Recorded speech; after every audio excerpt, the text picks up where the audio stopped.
घर में यदि छोटे बच्चे हैं तो होममेड सेरेलैक कैसे बनाते हैं वो आज मैं आपको बताऊंगी।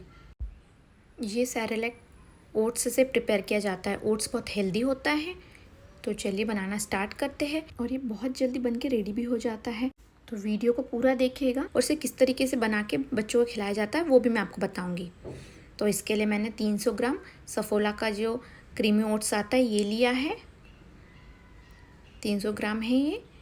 2 कप मखाना लिया है, आधा कप बादाम लिया है और आधा कप काजू लिया है।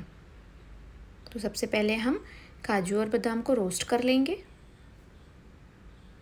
इन्हें थोड़े अच्छे से रोस्ट करेंगे ताकि ये क्रंची हो जाए।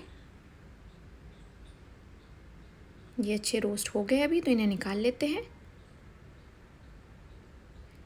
अब मखाना रोस्ट करेंगे हम। मखाने को भी तब तक रोस्ट करेंगे जब तक कि ये थोड़े क्रंची ना हो जाए। हाथ से दबाने पे ये जब क्रंच करके टूटते हैं तब तक इन्हें रोस्ट करेंगे। ये भी रोस्ट हो चुके हैं, इन्हें साइड कर लेते हैं। अब हम ओट्स को रोस्ट करेंगे। ओट्स बहुत जल्दी रोस्ट हो जाता है तो इसे चलाते रहना है और धीमे आंच पे रोस्ट करना है। थोड़ा इसका कलर चेंज होता है तब तक ये करना है। इसका हल्का कलर चेंज हो गया है तो मैं इसे साइड कर लेती हूँ अभी और इन्हें ठंडा होने के लिए रख देती हूँ। जब ये ठंडा हो जाएंगे तब हम इन्हें ग्राइंड करेंगे। इन्हें ठंडा होने के लिए छोड़ देते हैं। ये ठंडा हो गया है अभी, दोनों भी अच्छे से ठंडे हो चुके हैं। तो अब हम इन्हें ग्राइंड कर लेते हैं। तो सबसे पहले हम मिक्सर के पॉट में ड्राई फ्रूट्स और मखाना को ग्राइंड करेंगे। ये थोड़े ग्राइंड हो जाने के बाद में हम इसमें ओट्स मिलाएंगे और फिर ग्राइंड करेंगे।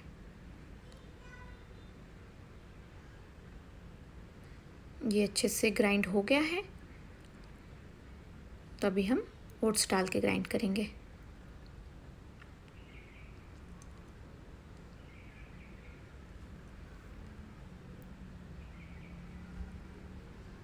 एकदम फाइन पाउडर हो गया है, बट इसे हम एक छन्नी की हेल्प से छान लेंगे ताकि कोई बड़े टुकड़े हो यदि ड्राई फ्रूट्स के तो वो निकल आएंगे साइड। ऐसे ही बाकी मैं ओट्स और ड्राई फ्रूट्स को ग्राइंड कर लेती हूँ और उन्हें छान लेती हूँ। मैंने सारा ओट्स और ड्राई फ्रूट्स को ग्राइंड करके छान लिया है। इसे अच्छे से मिक्स करके एक एयर टाइट कंटेनर में हम पैक कर देंगे। ऐसे रेडी किया हुआ सेरेलैक हम 15 दिनों तक ये यूज़ कर सकते हैं। इसे ड्राई प्लेस में रखें। अब होममेड सेरेलैक तो रेडी हो गया, लेकिन अब इसे कैसे बनाना है वो जानते हैं। तो इसके लिए मैंने एक गंज लिया है। इसमें 1 कप पानी डाला है। इसमें अभी 1 चम्मच घी डालेंगे और ये मैंने नाप रखा हुआ स्पून, इससे मैं 2 स्पून ये डाल दूँगी। और इसे अभी ठंडे में ही अच्छे से मिला लेना, नहीं तो इसे गर्म में यदि डालोगे गर्म पानी में तो इसमें लम्स आ जाएंगे। तो ठंडे में ही अच्छे से मिला लेना है। और जब पानी धीरे धीरे गर्म होगा तो इसके साथ में ये थिक होने लगेगा। इसमें अच्छा बॉयल आने लगा है, ये अभी रेडी हो गया है। तो इसे हम बोल में ट्रांसफ़र कर लेते हैं। तो ये रेडी हो गया है होममेड सेरेलैक। अब ये ठंडा होगा तो थोड़ा और थिक होता है, तो इसकी कंसिस्टेंसी पहले थोड़ी पतली ही रखनी है। ऐसी आसान रेसिपीज़ के लिए मेरे चैनल को सब्सक्राइब कीजिए, रेसिपी को लाइक और शेयर कीजिए।